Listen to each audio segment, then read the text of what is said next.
അപ്പോ വിശപ്പുള്ളവന് നിന്റെ അപ്പം നോക്കി കൊടുക്കുക. അത് നമുക്ക് കഴിയും. അത് നമുക്ക് കഴിയുന്ന കാര്യം. ഈ കാലഘട്ടത്തിലും നമുക്ക് കഴിയുന്ന കാര്യം വിശപ്പുള്ളവന് അപ്പം കൊടുക്കുക. പിന്നെ അജ്ഞനായിരിക്കുന്നവനെ നമ്മുടെ ചുറ്റുപാട് എത്രയോ പേര് ഈ അവസ്ഥയിലുണ്ട്. നമുക്ക് കണ്ടു തുറന്നു പിടിച്ചാൽ അതൊക്കെ കാണാൻ പറ്റും. അങ്ങനെയുള്ളവർക്ക് ഒരു സഹായമായി മാറാൻ നമുക്ക് കഴിയണം. ഒരു സഭ എന്നുള്ള അർത്ഥത്തിൽ, ഒരു വിശ്വാസി എന്നുള്ള അർത്ഥത്തിൽ നമുക്കതിന് കഴിയണം. അപ്പോഴാണ് നാം ക്രിസ്തുവിന്റെ അനുയായിയായി മാറുന്നത്. അല്ലാതെ വെറുതെ ക്രിസ്ത്യാനി എന്ന് പറഞ്ഞത് കൊണ്ട് കാര്യമായില്ല. ക്രിസ്ത്യാനി ശരിക്കും നാം ക്രിസ്ത്യാനി എന്ന് പറയണമെങ്കിൽ ഇത്തരത്തിലുള്ള കാര്യങ്ങൾ നാം പാലിച്ച് മതിയാകും. ഇവിടെ പറയുകയാണ്, ഇത്തരത്തിലുള്ള കാര്യങ്ങൾ ചെയ്താൽ അതല്ലയോ യഥാർത്ഥമായ ഉപവാസം എന്ന് പ്രവാചകൻ ചോദിക്കുകയാണ്. ഇതാകുന്നു യഥാർത്ഥത്തിലുള്ള ഉപവാസം. പക്ഷേ പലപ്പോഴും ഈ ഒരു ഉപവാസം എടുക്കാൻ നാം തയ്യാറല്ല. നാം ഉപവസിക്കുന്നത് എങ്ങനെയാണ്? നാം വേഴത്തെ പോലെ കുനിക്കും, ബ്രെഡിലും വെണ്ണീരിലും ഒക്കെ ഇരിക്കും. എന്ന് പറഞ്ഞാൽ അത് മുൻകാലങ്ങളിൽ യഹൂദ പാരമ്പര്യം അനുസരിച്ച് അവർ ഉപവസിക്കുന്ന സമയത്ത് രണ്ടിലും വെണ്ണീരിലും ഇരുന്ന് അവർ ഉപവസിച്ചു, നിലവിളിച്ചു. അതിന് ദൈവം ഉത്തരം അരുളുകയും ചെയ്തു. അവർ പൂർണ്ണ ഹൃദയത്തോടെ നിലവിളിച്ചു. ഇതിപ്പോ ഇതിനകത്തിരിക്കുന്ന നമുക്ക് എത്ര പേർക്കാണ് നാം ഒരു മനസ്സോടെ ഇതിനകത്തായിരിക്കുന്നത്? ഇതിനകത്തായിരിക്കുന്നത് നമ്മുടെ പലരുടെയും ചിന്ത മറ്റു പല എവിടെയൊക്കെയോ ആണ്. ഇവിടെ ഇതൊന്ന് കഴിഞ്ഞെങ്കിൽ പെട്ടെന്ന് ഇന്ന കാര്യത്തിന് പോകാമായിരുന്നു എന്നുള്ള ചിന്തയോടെയാണ് നാം ഇതിനകത്ത്. പക്ഷെ അതല്ല ദൈവം ആഗ്രഹിക്കുന്നത്. ഒരു മനസ്സോടെ നമുക്ക് ഇരിക്കാൻ സാധിക്കും. രണ്ടിലും വെണ്ണീരിലും ഇരുന്ന് കർത്താവിനോട് യാചിക്കാൻ നമുക്ക് കഴിയണം. അതാണ് യോവേൽ പ്രവചനത്തിൽ പറയുന്നത്.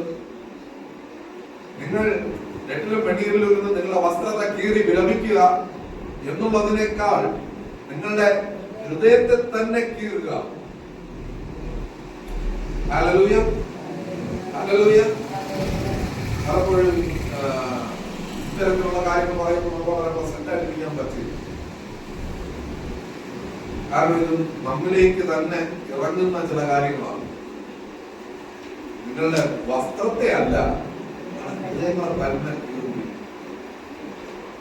അപ്പോ നാം ദൈവസന്നിധിയിലായിരിക്കേണ്ട രീതി എന്ന് പറഞ്ഞാൽ ഹൃദയത്തെ തന്നെ കീറിക്കൊണ്ട് എന്റെ ഹൃദയത്തിനകത്തേക്ക് തിരിഞ്ഞു നോക്കിയാൽ എനിക്കറിയാൻ പറ്റും ഞാൻ ഏതൊക്കെ അനുഭവത്തിലൂടെയാണ് കടന്നു വന്നത്.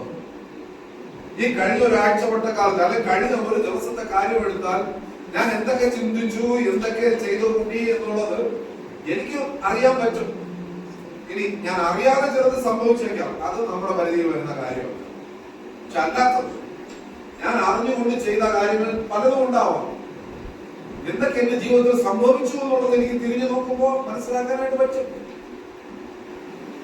ആ മനസ്സിലാക്കുന്ന കാര്യങ്ങൾ അത് ശരിയല്ലാത്ത കാര്യമാണെന്ന് ഉണർന്നാൽ ദൈവസന്നിധിയിൽ വസ്ത്രത്തെ കീറുകയല്ല, രട്ടിലും വെണ്ണീരിലും ഇരിക്കുകയല്ല, പകരം നിന്റെ ഹൃദയത്തെ തന്നെ കീറുക. കർത്താവേ എന്നോട് ക്ഷമിക്കണമേ എന്ന് പറഞ്ഞ് പശ്ചാത്താപത്തിന്റെ മനസ്സോടുകൂടെ ദൈവസന്നിധിയിൽ വീഴുക.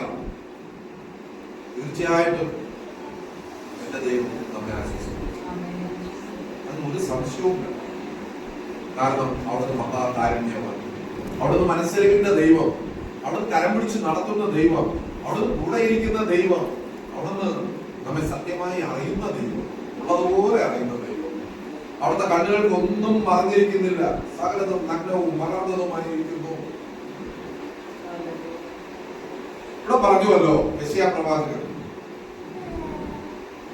യേശുവിനും നൂറ്റാണ്ടുകൾക്ക് മുമ്പ് യെശയ്യാ പ്രവാചകൻ പറഞ്ഞു വെച്ച കാര്യമാണ് നഗ്നനെ കണ്ടാൽ കുളിപ്പിക്കുക, വിശന്നവനെ കണ്ടാൽ ആഹാരം കൊടുക്കുക. ഇതെല്ലാം ഇനി പുതിയ നിയമത്തിലേക്ക് നമുക്ക് വരാം, സുവിശേഷ ഭാഗങ്ങളിലേക്ക് വരാം.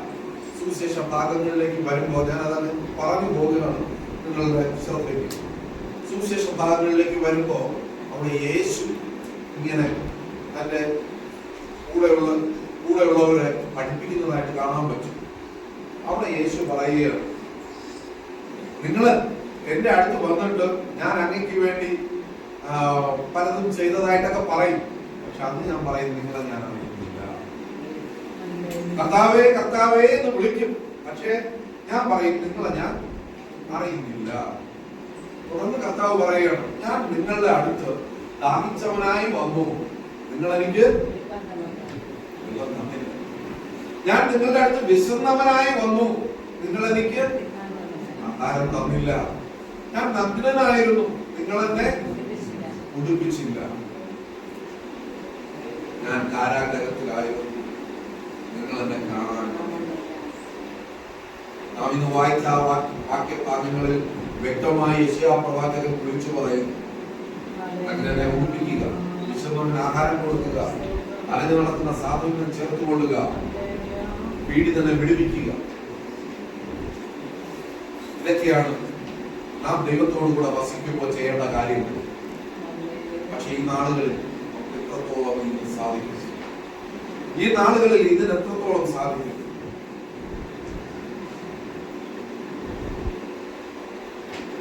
ക്രിസ്തുവിന്റെ ആഗ്രഹം എന്താണെന്ന് യെശയ്യാ പ്രവാചകൻ വിളിച്ചു പറയുകയാണ്.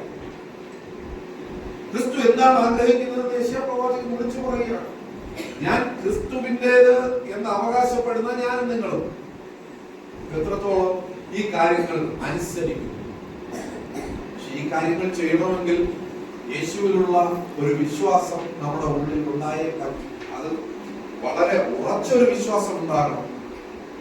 നമുക്ക് വിശ്വാസം ഉണ്ടെന്നൊക്കെ നാം പറയുന്നതേ ഉള്ളൂ. അതിന്റെ അളവ് അറിയണമെങ്കിൽ ഈ വക കാര്യങ്ങൾ നാം ഒന്ന് പുറകോട്ട് ചിന്തിച്ചു പോകണം. എനിക്ക് വേണ്ടി കരഞ്ഞവരെ ഞാൻ എത്രത്തോളം ഓർക്കുന്നു, എന്റെ കഷ്ടത്തിൽ എന്റെ കൂടെ നിന്നവരെ ഞാൻ എത്രത്തോളം ഓർക്കുന്നു, എന്റെ പ്രയാസങ്ങളിൽ എന്റെ കൂടെ തോൾ ചേർന്ന് നിന്നവരെ ഞാൻ എത്രത്തോളം ഓർക്കുന്നു, എന്റെ